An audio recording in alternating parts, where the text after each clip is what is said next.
बिस्मिल्लाहिर्रहमानिर्रहीम, अस्सलाम वालेकुम, वेलकम टू द बीनर सलीम शो। आर्मी चीफ साहब ने एक तीर से 3 शिकार किए हैं और 3 छोटे मोटे शिकार ने किए, बड़े वाले शिकार किए हैं। जाहिर सी बात है, जो आर्मी चीफ हैं उनका खबरों में रहना, हेडलाइंस में रहना नॉर्मल सी बात है। पाकिस्तान के लिए तो बहुत ही नॉर्मल है, वो कहीं पर भी कुछ भी बोलें, अगर अपने आप से भी बातें करेंगे तो उनकी तो हेडलाइन चलनी चलनी है। लेकिन पिछले 3 दिनों में अगर मैं कहूँ कि उनके हवाले से जो बहुत इंपॉर्टेंट जगहों पर प्रेजेंस हुई, बड़ी सिंबॉलिक प्रेजेंस थी, और वहाँ पर जो बातें हुई, जैसे कोर कमांडर कॉन्फ्रेंस भी हुई, वो कोर कमांडर कॉन्फ्रेंस है जो काफ़ी टाइम से पेंडिंग भी थी, और फिर वो हुई। और फिर parliament, of course not to forget कि पार्लियामेंट का इन कैमरा सेशन भी हुआ, डीजीआई भी वहाँ पर मौजूद थे। सो ये जो ऊपर नीचे जो आर्मी चीफ साहब ने हैट्रिक मारी है ना अपनी बातों की, अपनी तकरीरों की, उन्होंने भी 3 जगहों पे शिकार किए। सबसे पहले तो ये बात आगे करने से पहले मैं आपको ये बता दूं कि जो जनरल आसिम मुनीर साहब हैं उनके बारे में जनरल परसेप्शन भी ये है, तासुर भी यही है, उनके बारे में इन्फॉर्मेशन भी यही है कि भाई वो बड़ा लो प्रोफाइल रहना पसंद करते हैं। ही इज़ वेरी लो की, वो सियासत से दूर रहना पसंद करते हैं, पॉलिटिकल होने में बिलीव करते हैं, और बहुत ज़्यादा लाइमलाइट में रहना पसंद नहीं करते। लेकिन जो उनसे बातें मंसूब होकर के आई, ख़ास तौर पे जब वो पार्लिमानी रंग में रंगे, तो मैं तो ये एश्योर कर सकती हूँ और मैंने ये भांप लिया है कि जो आसिम मुनीर साहब हैं उनके अंदर बहुत अच्छी क्वालिटीज़ हैं एक कामयाब सियासतदान होने की। मतलब मुझे लगता था कि वो बिल्कुल इंटरेस्टेड नहीं है पॉलिटिक्स में, तो उनमें शायद ये सियासी जरासीम भी नहीं होंगे। अब उनके अंदर ये सियासी जरासीम हैं, लेकिन अब उनको इस्तेमाल करें ना करें उनका प्रोरोगेटिव है, नहीं करेंगे तो बहुत अच्छी बात है, बहुत अच्छी बात है। उनकी इज्जत और मर्तबे में मज़ीद इजाफा होगा, जो सीधी बात है। लेकिन उन्होंने जो काम कर दिया है ना, एक तीर से 3 शिकार वाला, वो कोई ऐसा काम नहीं है, वो कोई हल्का पुल्का काम नहीं है, वो बड़ा हैवी डोज काम है। एक तो सबसे पहले जब वो पार्लियामेंट के अंदर बात कर रहे थे पार्लियामेंटेरियन से बेसिकली, तो वो पार्लिमानी रंग में रंगे गए। बिलावल भुट्टो ने कुछ अर्सा पहले ये नारा लगाया था, ये बात की थी जलसे के अंदर, ये तकरीर के अंदर उन्होंने बात की थी, और ये बेसिकली ओरिजिनेशन और क्रिएशन बिलावल भुट्टो की है कि ना तेरा पाकिस्तान ना मेरा पाकिस्तान, हमारा पाकिस्तान। वहाँ से इंस्पिरेशन ली है जनरल आसिम मुनीर साहब ने, और उन्होंने एक नया आइडिया, एक नया नारा बनाया है इंस्पायर्ड बाय बिलावल भुट्टो जरदारी साहब स्टेटमेंट, और वो नारा है ना नया पाकिस्तान ना पुराना पाकिस्तान, हमारा पाकिस्तान। राइट? अब इस नारे के ऊपर भी मैं आती हूँ, लेकिन इससे पहले आपको पता है मैंने थोड़ा सा तड़का तो लगाना है ना। मतलब तड़का क्या, सच बताऊंगी आपको, मतलब वैसे तो एस्टैब्लिशमेंट फिल्में भी बनाती है, नहीं मतलब वो वाली फिल्में चलाने वाली नहीं, एक्चुअली फिल्में ISPR फिल्में ड्रामे स्पॉन्सर नहीं करते, ऑफ कोर्स बनाते हैं, स्पॉन्सर करते हैं। खैर ISPR की जो फिल्में हैं वो भी ड्रामों की तरह ही लगती हैं। मुझे लगता है ISPR को दोनों फिल्में ड्रामे दोनों नहीं बनाने चाहिए, ये काम एक्टर्स को करना चाहिए। वैसे इस हवाले से भी कुछ होना चाहिए कि जी ये शोबिस के अंदर भी इनकी इंटरफेरेंस ख़त्म होनी चाहिए। खैर एनीवेज ये बात किसी और दिन करेंगे। तो वैसे तो ISPR ड्रामे और फिल्में बनाती है, ये रेफर करने का मकसद ये था कि उनकी क्रिएटिविटी मैं आपको बताना चाहती हूँ कि वो उनका लॉन्चिंग पैड बड़ा ज़बरदस्त होता है। जैसे इमरान खान साहब और उनका नया पाकिस्तान इस्टेब्लिशमेंट का लॉन्चिंग पैड था, तो नारे इशारे और बड़े ये इस किस्म की चीज़ें जो है ना, इस्टेब्लिशमेंट ये काम करने में बड़ी माहिर है। लेकिन ये जो नारा है ना नया पाकिस्तान ना पुराना पाकिस्तान, हमारा पाकिस्तान, ये बड़ा स्ट्रॉन्ग मैसेज है। एक तीर से 3 शिकार करने का मतलब ये है जनरल आसिम मुनीर साहब का कि एक तो उन्होंने सबसे पहले सुप्रीम कोर्ट को एक खामोश पैगाम दिया, और सुप्रीम कोर्ट को खामोश पैगाम वन लाइनर अगर मैं बोलूँ तो उन्होंने ये दिया है कि भाई ये जो पार्लियामान है इसको फैसले करने दें और अवाम को फैसले करने दें। एग्जैक्टली उन्होंने क्या बोला मैं आपको बता देती हूँ। वो कह रहे हैं कि जी आईन पाकिस्तान और पार्लियामेंट अवाम की राय का मजहर है, अवाम अपनी राय पार्लियामेंट के ज़रिए इस्तेमाल करते हैं। ठीक है, ये तो जी सीधा सीधा खामोश पैगाम है। कुछ हौसला करो, अपने जज्बात को काबू च रखो, तो ये पार्लियामान को जो है ना ये डिसाइड करने दे। दूसरी बात, जब वो कहते हैं ना नया पाकिस्तान ना पुराना पाकिस्तान, हमारा पाकिस्तान, नया पाकिस्तान को आसिम मुनीर साहब ने, आर्मी चीफ ने उड़ा कर रख दिया, बिल्कुल वैसे जैसे पुराने पाकिस्तान को इमरान खान ने उड़ा के रख दिया। सो अब बात हो रही है हमारे पाकिस्तान की। अब आपने गलती से ये तो नहीं समझ लिया कि हमारे पाकिस्तान का मतलब है कि फ़ौजियों का पाकिस्तान। मुझे पता है आप लोग बड़े शरारती हैं, आपने यही समझा होगा कि हाँ जी फ़ौजियों का पाकिस्तान, पाकिस्तान वही रहना है, पाकिस्तान उन्हीं का रहना है जिनके पास ताकत है और वो फ़ौज है। लेकिन ऐसी बातें नहीं करनी। देखिए उन्होंने वाकई सही इंटेंशन में, अच्छी इंटेंशन में कहा है। अब आप शक शुबा करना चाहते हैं वो आपकी अपनी मर्ज़ी है। लेकिन उनका मतलब हमारे पाकिस्तान से मतलब ये है कि अब एक कोई और पाकिस्तान, मतलब ना खान का पाकिस्तान चाहिए ना पुराना पाकिस्तान चाहिए।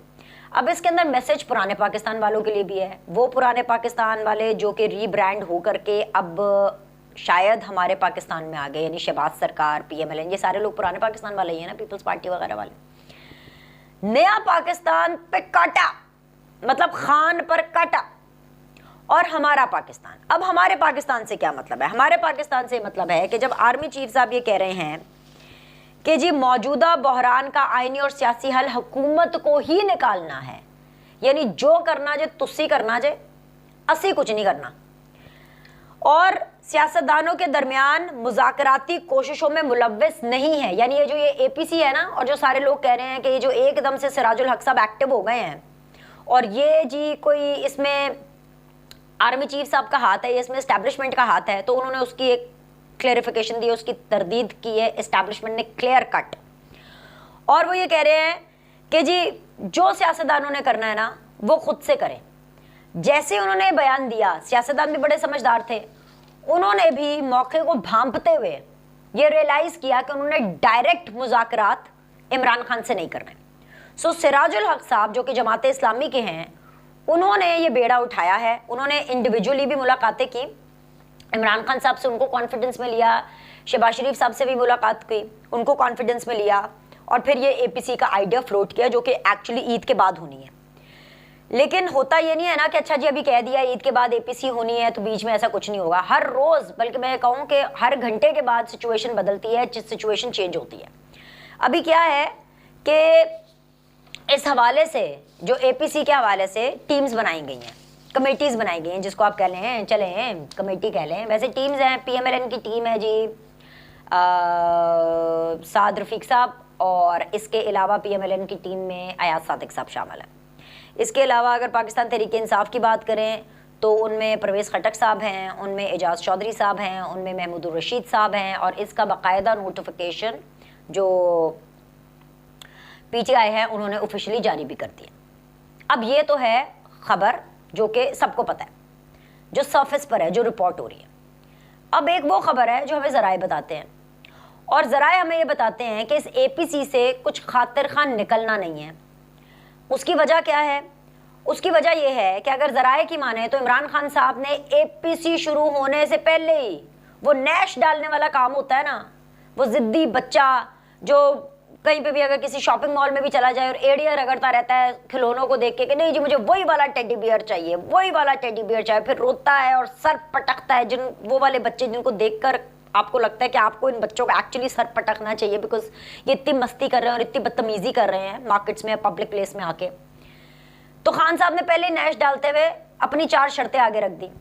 इमरान खान साहब की 4 शर्तें ये हैं कि भाई इस शर्त पे मुज़ाकरात होंगे कि जी जो इमरान खान के खिलाफ है ना वो सारे मुकदमे ख़त्म हो जाए। अच्छा अभी बहुत से मुकदमात हैं, लेकिन कुछ ऐसे मुकदमात हैं जो इस हुकूमत ने बनाए भी नहीं है, मतलब वो वाले मुकदमात, वो जो 150+ जो बनाए हुए हैं, 150 तक जो मुकदमात बने हुए हैं जो कि सियासी मुकदमात हैं, उनकी तो चले समझ में आती है। लेकिन वो वाले मुकदमात जैसे टेरियन वाला, तोशा खाना एंड घड़ी वाला और फॉरेन फंडिंग, BRT और ये जिस तरह के मामलात हैं, ये सारे मतलब ये मुझे नहीं पता कैसे ख़त्म होंगे। मतलब ये तो फिर ना करने वाली बात है। और अगर इमरान खान साहब इस बात पे मनवा पाए हुकूमत को तो मैं तो कहूँगी इमरान खान साहब की जीत है। फिर अगर ये शर्त है उनकी मुज़ाकरात की। तो दूसरी शर्त है कि जी पाकिस्तान तहरीक इंसाफ के जितने भी पार्लियामेंटेरियंस हैं, जितने भी नेशनल असम्बली के मेंबर्स रहे हैं जिनके इस्तीफ़े मंजूर हो गए, उनके तमाम तर इस्तीफ़े नामंजूर किए जाएँ, उनको पार्लियामेंट में लाया जाए। तीसरी चीज़ यह है कि जी अपोजिशन लीडर PTI का होना चाहिए। ओ भाई इनको कोई बताए कौन सा है वो गाना, क्या है पता नहीं जी, कौन सा नशा करता है। द पॉइंट इज कि राजा रियाज साहब किसके हैं? बल्ले पे ही है ना, बल्ले पे है ना। आजकल राजा रियाज साहब को वैसे भी नून लीग वाले लिफ्ट नहीं करा रहे हैं, उनकी शक्ल भी भूले हुए, उनको कोई पहचान भी नहीं रहा है, उनसे कोई बात भी नहीं करता है, उनकी शक्ल भूल गए, उनका नाम भूल गए हैं। तो राजा रियाज साहब के साथ मेंट करें ना रास्ते अपने। और दूसरा ये कि उनको अपोजिशन लीडर PTI से चाहिए ताकि वो इनकी तकरीरों का जवाब दे सके। ये मैं आपको बता रही हूँ क्योंकि इमरान खान साहब बहुत मिस कर रहे हैं पार्लियामेंट को, क्योंकि उनको इनकी तकरीरों का जवाब देने का मौका नहीं मिल रहा है। एक ज़माना होता था बिलावल भुट्टो तकरीर करते थे, उसका जवाब मुराद सईद देते थे, याद है आपको। उसके बाद शाह महमूद कुरैशी साहब या इमरान खान साहब तकरीर करते थे और उसका जवाब कादिर पटेल देते थे, याद है ना आपको? तो मतलब पीटीआई के अंदर बहुत भरा हुआ है, अब कहीं तो निकालना है उन्होंने। चौथी और आखिरी चीज़ ये कि भाई जो इनके जो कारकुनान के साथ एबडक्शन हो रही है, जो गिरफ्तारी, अच्छा जो चौथा वाला पॉइंट है ना, ये बड़ा वैलिड है, ये बड़ा वैलिड है, क्योंकि ये जो एबडक्शंस हो रहे हैं, जो कार्रवाइयाँ हो रही हैं, ये वही सियासी कार्रवाइयाँ और सियासी मुकदमात होते हैं, और ये पॉलिटिकल विक्टिमाइजेशन होती है जो कि हर दौर में हुकूमती लोग अपोजिशन के साथ करते हैं। कुछ लोग ज़्यादा करते हैं, जैसे इमरान खान साहब के दौर में तो अन्नी मची हुई थी ना, अब ये लोग भी कर रहे हैं, नून लीग भी कर रहे हैं, गलत कर रहे हैं, लेकिन हाँ इनकी इंटेंसिटी कम है। लेकिन खैर इंटेंसिटी कम और ज़्यादा में जाने के बजाय मेरे ख्याल से जो चौथा मुतालबा जो इमरान खान साहब ने किया है ज़राए के एतबार से कि भाई इनके जितने भी ये तमाम तर इसके ऊपर रोक लगनी चाहिए, ये कुछ समझ में भी आता है कि भाई जाहिर सी बात है, एक तरफ मुज़ाकरात चल रहे हैं और दूसरी तरफ आप बंदों को चुक रहे हैं। अब जैसे फवाद चौधरी साहब ने फ़ौरन कहा कि भाई एपीसी की बात हो रही है, 80 कमेटियाँ बना देती हैं, टीमा बना देती हैं ना, इन्होंने जिस तरह एपीसी की बात पब्लिक हुई तो अली जैदी को चुक लिया गया, तो भाई अगर मेज़ पर बैठना है तो उसके भी कुछ असूल होते हैं, लेकिन जो बाकी ऊपर वाली तीनों शराइत है ना, वो तो कोई बराबर डील के ही बराबर है, एनआरओ के बराबर है। वैसे तो खैर मैं तो एनआरओ को भी बुरा लफ्ज नहीं समझती। एनआरओ क्या है? National reconciliation ordinance, right? ये कोई इतनी बुरी चीज़ नहीं होती है, ये रिकंसिलिएशन वाली बात होती है। लेकिन इस एनआरओ को गाली भी इमरान खान ने बनाया था, अब वही गाली इनको पड़ रही है। हर कोई ये कह रहा है एनआरओ एनआरओ एनआरओ, इन चारों के बाद तो एनआरओ ही ले रहे हैं। लेकिन हुकूमत ने इसमें अपनी स्मार्टनेस दिखाई है और हुकूमत ने डिसाइड किया है कि भाई हम डायरेक्टली इनके साथ डील नहीं करेंगे। सो ये जो बेसिकली कमिटीज़ है ना, ये इनिशियल लेवल के ऊपर आकर के बात करेंगी। अब इमरान खान साहब ने आहिस्ता आहिस्ता अपनी शर्तें बढ़ानी है, उन्होंने इंतखाबात की भी बात करनी है, उन्होंने तमाम तर जो निगरां सेटअप्स है उनकी भी बात करनी है। लेकिन मैं आपको बताऊं, इसलिए इससे कुछ हासिल नहीं होगा, क्योंकि जब बात आएगी ना निगरां सेटअप पे और जब बात आएगी इंतखाबात पर, तो उनकी डेट के ऊपर इनकी एग्रीमेंट नहीं होनी है। क्योंकि जो असलियत ये है कि जो बड़े घर वाले हैं, यानी इस्टेब्लिशमेंट है, वो इंतखाबात जल्दी कराने में इंटरेस्टेड नहीं है। हुकूमत को जल्दी इंतखाब सूट नहीं करते, क्योंकि हुकूमत के पास परफॉर्मेंस नहीं है अपनी, नंबर एक। नंबर दो, ऐसे हालात हैं कि जिसमें वाज़े तौर पर नज़र आएगा कि it's a one man show, और वो one man show Imran Khan का है। क्योंकि महंगाई इतनी हो गई है, अभी ईद के मौके के ऊपर 10 रुपये पेट्रोल बढ़ा, और आपको पता है जब पेट्रोल बढ़ता है तो हर चीज़ महंगी हो जाती है, किराए महंगे हो जाते हैं, चीज़ें महंगी हो जाती हैं, क्योंकि चीज़ें इधर उधर से आनी होती है, दूर पार से, और हर चीज़ महंगी होती है। और इमरान खान साहब को सिर्फ यही इसलिए चाहिए इंतखाबात, क्योंकि उनको पता है कि वो मौका है जब वो इंतखाब जीत सकते हैं, और प्लस उनके पास चीफ जस्टिस उमर अता बंदयाल साहब की बैकिंग तो है। सो ये वैसे ये मामला ना किसी तरफ जाना नहीं है, लेकिन ठीक है, एक एफर्ट है एपीसी की, इस एफर्ट के अंदर जो है सबको अपना हिस्सा डालना चाहिए। अब जहाँ तक एक और इस्टेब्लिशमेंट की मैं बात करूँ ना, जब मैं कहती हूँ एक तीर से 3 शिकार किए हैं, तो इस्टेब्लिशमेंट ने पैगाम हुकूमत को भी दिया है। अब हुकूमत ना माने चाहे, क्योंकि हुकूमत तो आजकल फेवरेट है उनके आर्मी चीफ साहब, और आर्मी चीफ साहब भी अभी कंफर्टेबल हैं शहबाज सरकार के साथ। मतलब आप इनके कंफर्ट का अंदाज़ा इस चीज़ से लगाएं कि पहले भी इन कैमरा सेशंस होते थे, पहले भी इस तरह की बातें होती थी, लेकिन बातें लीक आउट हो जाती थी। लेकिन अभी तक कोई तड़कती भड़कती सनसनी किस्म की बात कोई निकली नहीं है, समझ रहे हैं? वही बात निकली है जो कि पार्लियामान को सूट करती है। अब तो या तो जेन्युइनली वही बातें हुई होंगी, या फिर वाकई सेम पेज, जितना सेम पेज है शहबाज सरकार और इस्टेब्लिशमेंट का, कि इन्होंने पहले सुप्रीम कोर्ट की मंजी ठोकनी है और फिर इमरान खान साहब की ठोकनी है, समथिंग लाइक दैट।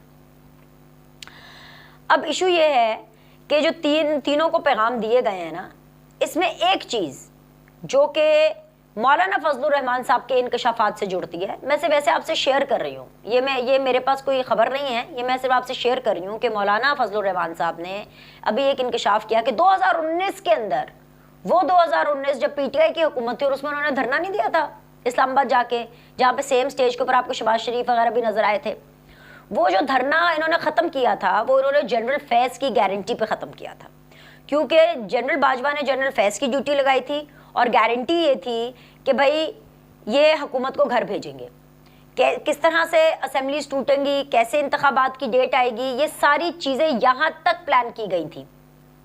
तो बेसिकली उस टाइम पर जनरल फैज़ खेल गए, मौलाना फजलुर रहमान साहब के साथ भी खेल गए और इमरान खान साहब के साथ भी खेल गए। भाई वो इमरान खान साहब जो जनरल फैज़ के ऊपर तकिया किए बैठे थे हैं, वो एश्योरेंस भी कैसे मौलाना फजलुर रहमान को दे सकते हैं? क्योंकि 2019 में तो इस परचम के साए तले हम एक है, पीटीआई के परचम के साए तले जनरल फैज़ और इमरान खान एंड जनरल बाजवा थे।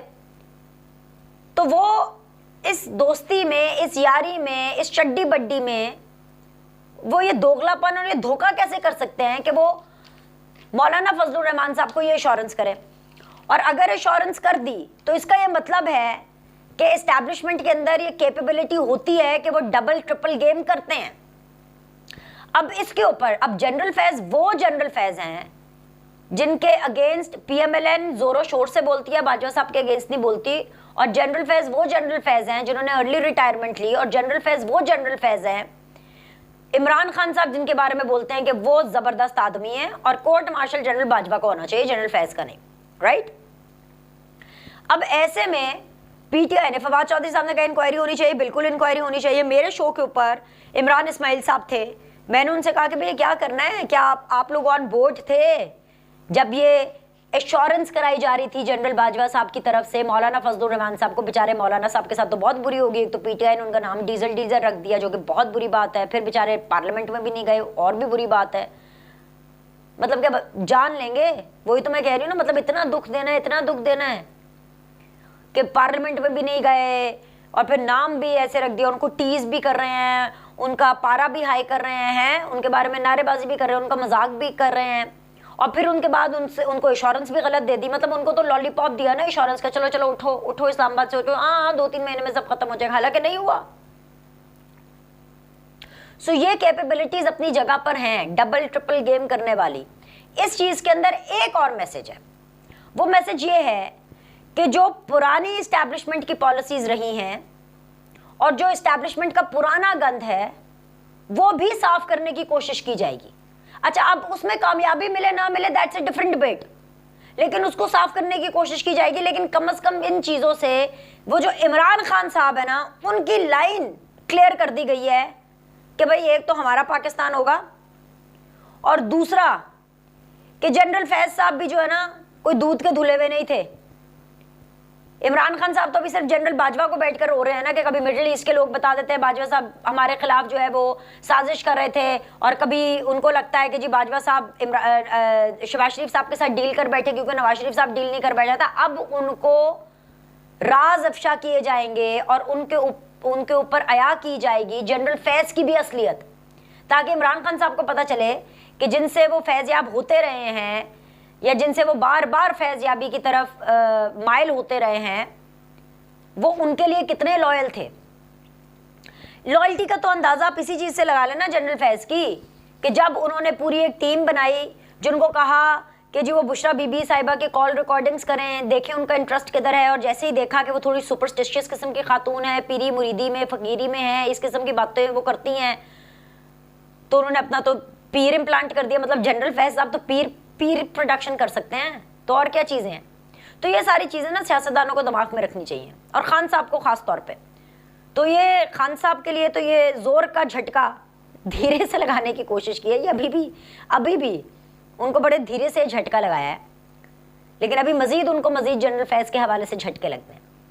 बाकी लेट्स सी कि ईद के बाद ये जो एपीसी वाला मामला है ये क्या होता है, लेकिन ईद से पहले मेरी आपसे डेफिनेटली मुलाकातें होती रहेंगी, क्योंकि जाहिर सी बात है बहुत कुछ हैपनिंग है जो चलता रहेगा, हम आपको बताते रहेंगे। अगली वीडियो में मिलते हैं, लाइक करें, सब्सक्राइब करें।